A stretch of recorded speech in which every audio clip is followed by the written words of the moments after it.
à tous, j'espère que vous allez bien. Moi je suis ravie de vous retrouver aujourd'hui dans une nouvelle vidéo dans laquelle on va parler un petit peu de l'été.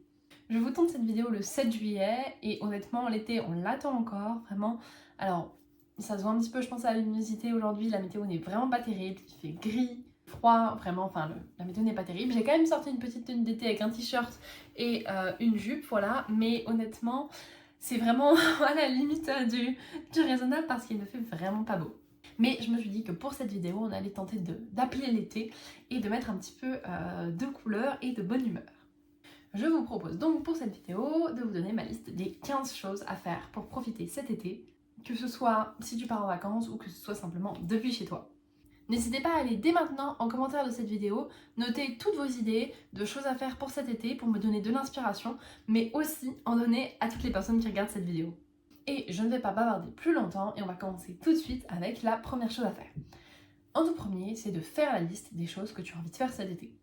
Alors, ça peut paraître très bizarre puisque c'est un petit peu l'objet de cette vidéo, mais justement, je pense vraiment que se donner des projets, se donner des défis pour l'été, c'est quelque chose qui va permettre de rendre cette période beaucoup plus agréable. D'autant plus si tu n'as pas la possibilité de partir en vacances, faire une liste des choses que tu as envie de faire. Je pense que c'est une bonne idée au début de l'été, ça te donnera de l'inspiration pour les jours où tu t'ennuies et ça te permettra de prendre un moment de créativité aussi pour toi, d'imaginer des choses que tu aurais potentiellement envie de faire, des projets que tu as envie de lancer et tout ça. Souvent on a 2 ou 3 mois de vacances en fonction de si on est au lycée, en études sup, etc. Et je pense que c'est vraiment le moment où si tu as envie de te lancer dans des projets, tu as plein de vacances, tu as peut-être du temps.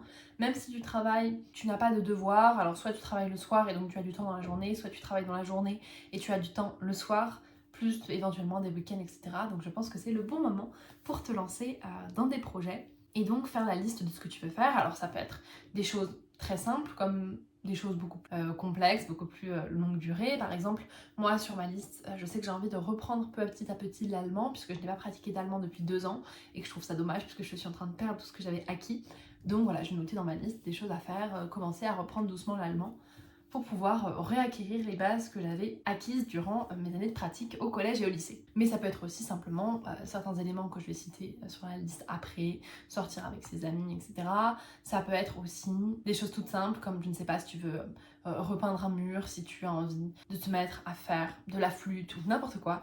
Note tout ça dans ta liste et au moins ça donnera de l'inspiration et des envies pour cet été. On passe tout de suite au deuxième point. Alors le deuxième point, c'est de faire un pique-nique. Alors je trouve que c'est quelque chose de super agréable et d'assez estival en réalité. Ça peut être simplement faire un pique-nique seul, simplement pour prendre le temps d'être avec toi-même, de profiter, etc. Et c'est vrai que souvent, les repas sont faits un peu dans la précipitation, on ne prend pas forcément toujours le temps, on mange devant la télé ou quoi, donc je trouve que le fait de se dire je prends le temps, je fais un pique-nique, je fais la démarche d'aller dehors, d'emmener mes affaires, de prendre mon temps, etc.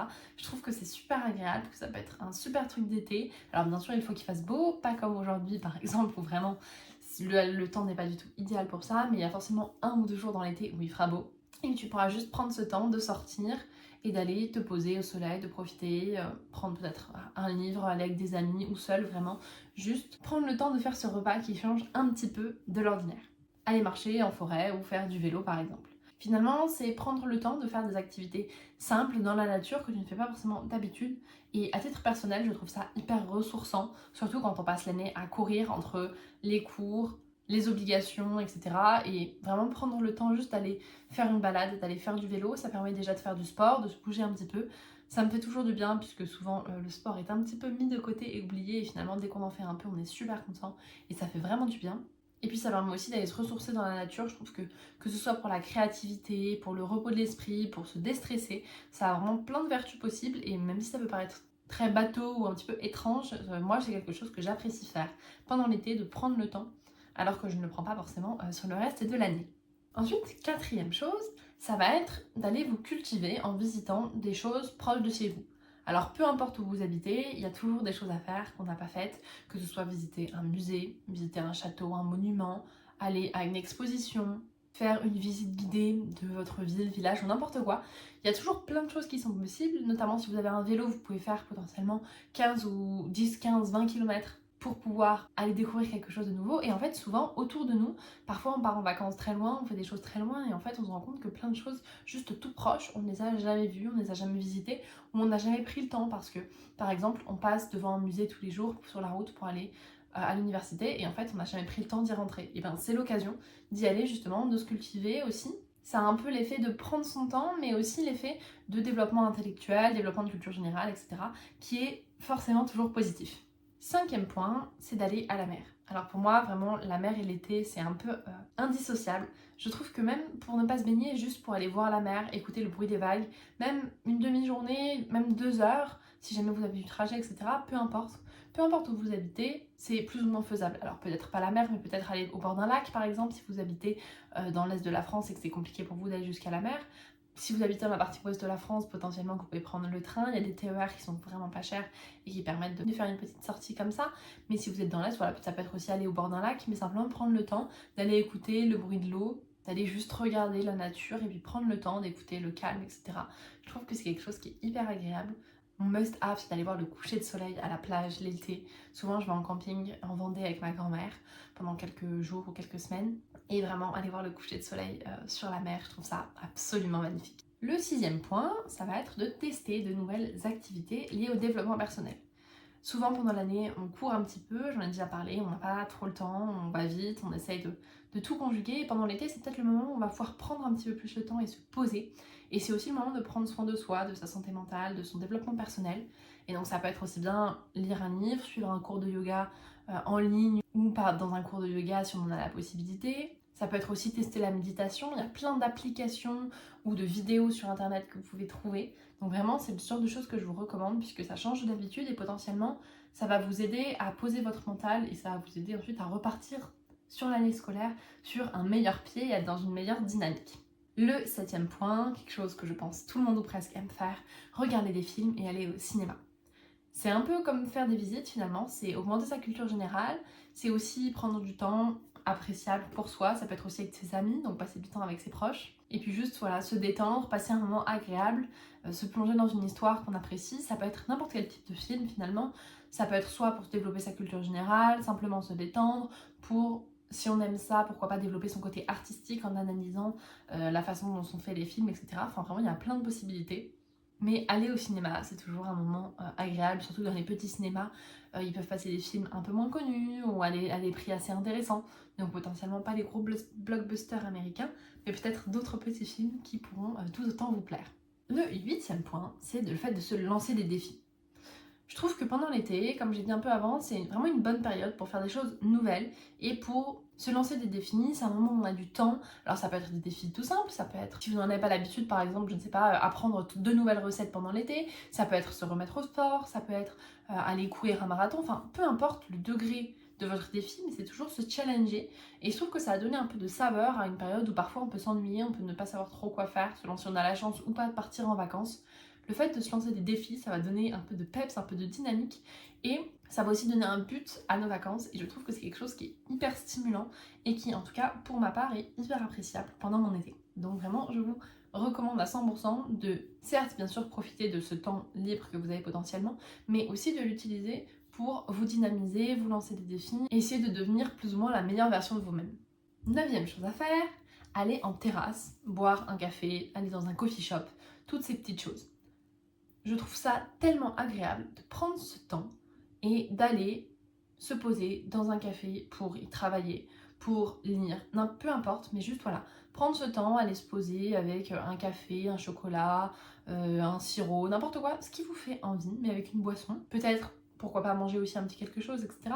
Selon là où vous habitez, vous pouvez trouver des choses vraiment à des prix raisonnables, peut-être pour 5-6 € au maximum. Alors même si ça reste pour certains un budget, ça reste malgré tout plus ou moins accessible, en tout cas plus que manger tout un repas par exemple.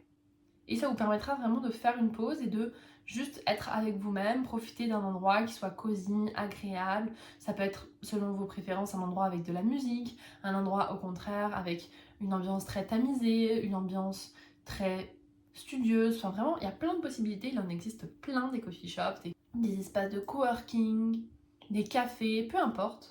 Un endroit dans lequel vous vous sentez bien et vraiment je trouve que c'est quand on est un peu en perte de vitesse, ces petits moments à l'extérieur, ces petits cadeaux finalement qu'on se fait à soi-même, de prendre ce temps-là et de s'offrir ce plaisir, c'est vraiment des choses qui font toute la différence. Le 10e point, ça va être de lire. Alors, peut-être que parmi vous, certains n'aiment pas la lecture ou pour d'autres raisons simplement ne lisent pas. Et je crois sincèrement que la lecture peut vraiment changer beaucoup de choses. Vous pouvez lire tout et n'importe quoi. Ça peut être aussi bien un livre de développement. Vraiment, vous pouvez lire des BD, vous pouvez lire des mangas, vous pouvez lire des romans, vous pouvez lire des livres de développement personnel, des livres historiques. Peu importe ce que vous lisez, du moment que vous y trouvez du plaisir. Moi, sur ma table de nuit, par exemple, voilà, on le voit, j'aime les lire. Mais alors, j'ai des livres très différents. Celui-ci, par exemple, c'est un livre qui raconte des histoires vraies de crimes, de tueurs en série, etc. Celui-ci, c'est un livre de développement personnel. Ça, c'est le carnet dans lequel je prends des notes, ce qu'il a avec. Et ça, c'est ma liseuse que j'ai depuis plusieurs années, que j'avais acheté sur la FNAC et qui du coup me permet de lire. D'ailleurs, elle n'a plus de batterie, donc il faut que je la recharge. Je viens de réaliser que je n'ai pas pris le chargeur, ce qui est d'ailleurs extrêmement donc, inutile puisque j'ai une liseuse sans câble pour aller avec. C'est pas grave, hein. Je verrai si je peux trouver un câble. Bref, passons sur mon lit d'intelligence. Toujours est-il que je trouve que lire, c'est toujours hyper intéressant pour son développement personnel, pour stimuler sa créativité, son imagination, ou même tout simplement pour passer du temps, sortir de la réalité, vous immerger dans une histoire. C'est un peu comme les films, vraiment. Je trouve que ça a que des bénéfices. Vous pouvez aussi, pourquoi pas, lire dans une autre langue. Par exemple, si vous êtes en train d'apprendre l'anglais, essayez de lire de petites histoires en anglais. Ça peut vous permettre d'acquérir du vocabulaire, de comprendre un petit peu mieux la langue, etc. Enfin, vraiment, je trouve que ça peut avoir des grands bénéfices et que des fois, déconnecter juste des réseaux, déconnecter du téléphone, ça fait vraiment du bien parce que, mine de rien, c'est hyper stimulant un téléphone. Il y a toujours des notifications, des nouvelles choses, etc.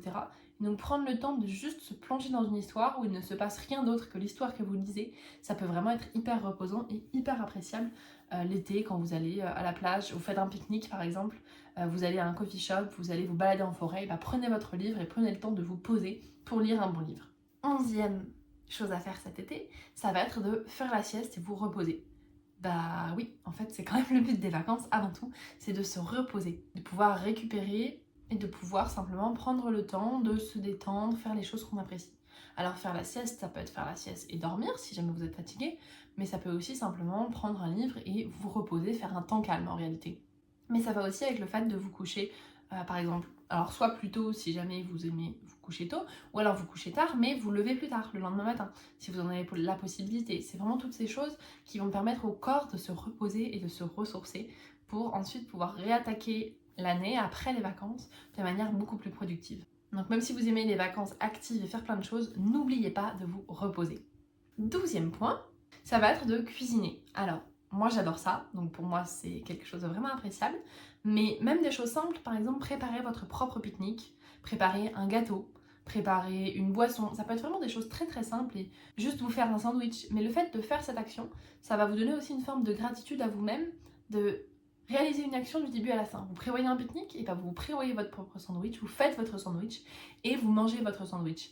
Je trouve que ça a vraiment tout changé et je trouve ça hyper appréciable vraiment de pouvoir prendre le temps de faire cette action du début à la fin et pourquoi pas d'apprendre de nouvelles choses, par exemple d'apprendre des nouvelles recettes, de tester des nouveaux ingrédients, de tester des nouvelles saveurs. Je trouve ça toujours hyper intéressant culturellement et comme j'aime la nouveauté, j'aime les défis, le fait de pouvoir découvrir de nouvelles choses, forcément c'est quelque chose que j'apprécie. 13e point, créer une nouvelle playlist. Alors, personnellement, en été, j'ai pas du tout les mêmes goûts musicaux qu'en hiver et ça dépend beaucoup de mon humeur. Alors, j'aime bien, au début des vacances, me créer une nouvelle playlist hyper dynamisante avec plein de musiques que j'aime, qui me font danser, qui me font bouger et qui me mettent de la bonne humeur, qui mettent du soleil dans mes journées. Et comme ça, je peux la mettre dès le matin et ma journée commence sur un super bon pied. Et je trouve que c'est quelque chose qu'on fait pas assez souvent, de changer ses musiques et d'enlever d'anciennes musiques qu'on n'écoute plus, qu'on n'aime plus, qui juste ne sont plus compatibles avec notre humeur du moment. Donc je trouve que prendre peut-être 1 heure pour faire cette nouvelle playlist, vraiment ça peut complètement changer votre mood pour le reste de l'été. Et franchement, personnellement en été, j'aime les musiques qui bougent, j'ai envie de danser, de bouger, de profiter, de faire la fête. Donc autant de musiques comme ça qui viennent mettre du soleil et du peps, je valide à 100%. 14e et avant-dernier point, le fait de faire des jeux de société.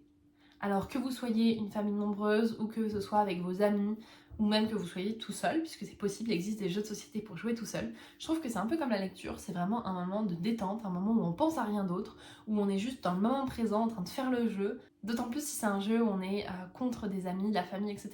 C'est un moment de partage où on est ensemble et où on joue ensemble et je trouve que ça fait des super souvenirs et ça crée vraiment de l'échange, ça crée des moments qui sont vraiment en tout cas à mes yeux hyper appréciable. Donc vraiment j'adore les jeux de société, en particulier l'été quand on est en famille, quand on retrouve des cousins ou tout ça. Je trouve que vraiment c'est super cool de passer ces moments là. Et enfin, dernier point qui est un peu lié avec celui-ci, c'est de voir sa famille et ses amis. Dans l'année, parfois, on se laisse un petit peu avoir par le temps et on ne prend pas le temps d'aller voir ses amis, d'aller voir sa famille, de voir ses cousins, de voir tous les gens à qui on tient en réalité. Et je trouve que l'été, c'est le bon moment pour le faire, parce qu'on a plus de temps, parce que tout le monde a plus de temps, donc nos emplois du temps sont plus compatibles, parce qu'il fait beau aussi, donc c'est facile de se retrouver dans un parc, de se retrouver autour d'un barbecue, autour d'une activité, pourquoi pas aller à la piscine ensemble, aller à l'acrobranche ensemble, je ne sais pas, aller juste à la mer ensemble, enfin peu importe, mais il y a vraiment plein de possibilités, et qui du coup vont vous créer des souvenirs et vous permettre de passer du temps avec les gens qu'on aime. Et souvent, on passe pas assez de temps avec les gens qu'on aime, on s'en rend compte trop tard. Et donc, autant que possible, vraiment, je trouve que c'est génial de pouvoir juste partager des moments, se créer des souvenirs. Et franchement, je trouve que parmi les plus beaux souvenirs d'été, c'est vraiment les moments qu'on partage et pouvoir se dire ah ouais, cet été c'était génial, j'ai fait ça, j'ai tellement rigolé à ce moment-là avec cette personne, oh là on a fait un super truc, c'était génial, on s'est raconté des histoires, c'était super, etc. Enfin, des beaux moments à partager.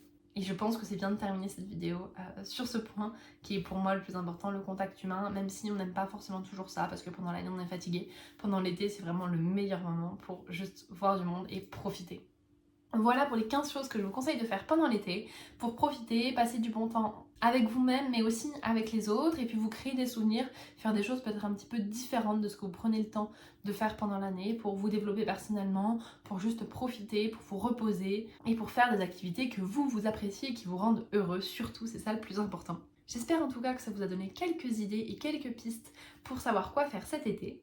Moi en tout cas j'ai beaucoup aimé réfléchir à cette vidéo puisque ça m'a moi-même donné des idées. Et sur ce, je ne vais pas faire durer cette vidéo plus longtemps. N'oubliez pas de vous abonner à la chaîne pour ne pas manquer les prochaines vidéos. De liker cette vidéo aussi, ça m'aide beaucoup pour l'algorithme. Si vous le souhaitez, vous pouvez me laisser un petit commentaire avec vos super idées de choses à faire pendant l'été. Et moi d'ici là, je vous dis à jeudi pour une prochaine vidéo.